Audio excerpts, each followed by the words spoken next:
Video' কল। Hello' guys, আপোনালোকৰ কি খবৰ? এতিয়া ৰাতি হ'ল। মই আজি ৰুটিৰ লগত ৰঙালাও চয়াবিন দি বনাব লৈছোঁ আৰু বাকী ল'ৰাকেইটাৰ কাৰণে পনীৰ দি বনাব লৈছোঁ ৰাতি সাঁজ। দিনৰ সাঁজত কি বনালোঁ আপোনালোকক শ্বৰ্ট ভিডিঅ'ত দিছিলোঁ বাৰু, হ'লেও মই ইয়াতে এড কৰি পেলাই আপোনালোকক দেখাম বাৰু। এতিয়া মই বৰ্তমান ৰঙালাও কাটি আছোঁ, অকণ খৰকৈ কাটি দিছোঁ বাৰু ৰঙালাওটো।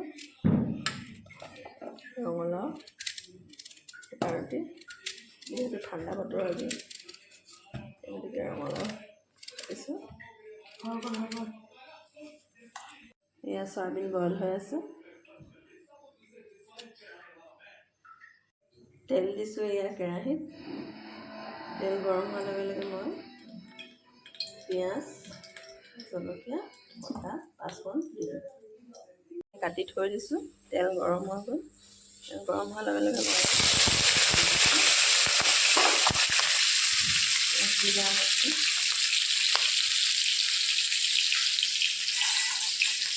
অলপ লৰাই লওঁ।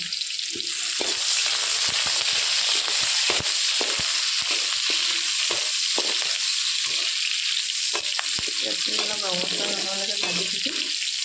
তাৰপিছত পাঁচফোৰণ দি মই ৰঙালাওখিনি দিওঁ।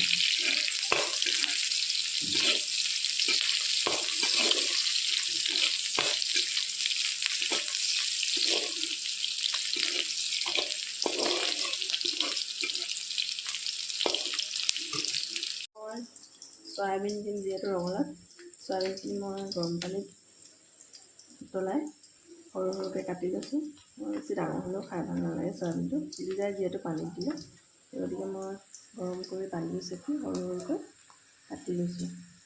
কাটি লোৱা চয়াবিনখিনি তেলত দি অলপ লৰাই মই ইয়াত হালধি, নিমখ,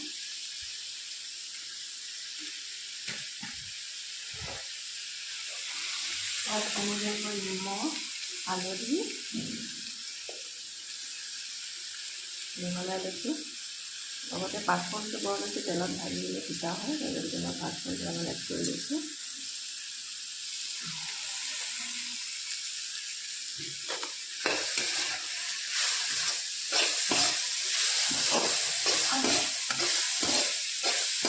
তাৰ লগে লগে মই ইয়াত ৰঙালাওখিনি মিহলাই দিওঁ।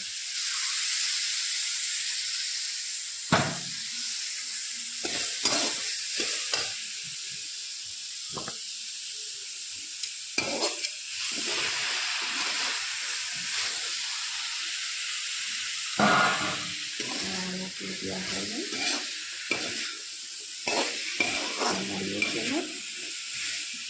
ধুনীয়াকৈ সিজিব লাগিব। ইয়াৰ লগে লগে মই এতিয়া ঢাকন দি ঢাকি এইখিনি সিজিবলৈ মই আটাখিনি মঠি লওঁ।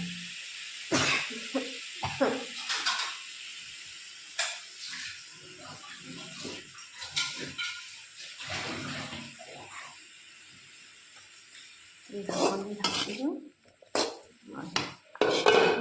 মঠি লওঁ। গৰম কৰিছোঁ।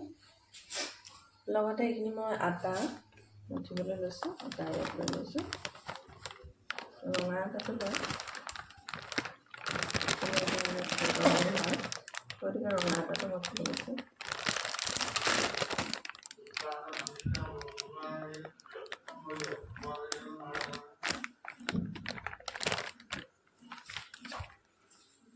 এতিয়া আটাখিনি ধুনীয়াকৈ মঠি ৰুটি বনাওঁ। আটাখিনি এনেকৈ কৰি গৰম পানী, সকলোৱে আটা মঠিবলৈ জানেই, কিন্তু মানে যিসকলে হোষ্টেলত থাকে বা কাৰোবাৰ কোনোবাই নহয় ৰুটি খাবলৈ মন গ'ল নিজৰ ঘৰতে বনাই এনেকৈ কৰিব পাৰে আৰু সুবিধা অনুযায়ী চাই মেলি। আজিকালি সকলোৱে জানেই, যিসকলে নজনাসকলৰ কথা কাৰণে কৈছোঁ আৰু দি পেলাই ধুনীয়াকৈ মঠি থাকিব পাৰে। মঠি অলপ অলপ পানী দি মঠি থাকি ধুনীয়াকৈ গোল কৰি, কোমল হ'লে মানে ৰুটিটো সোনকালে ফুলে আৰু সেইকাৰণে গৰম পানী দিব লাগে।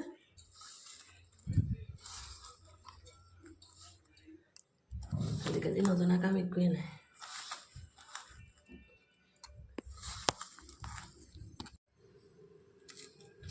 এনেদৰে আটাখিনি মঠি গোল হৈ যোৱা, এনেকৈ ভালদৰে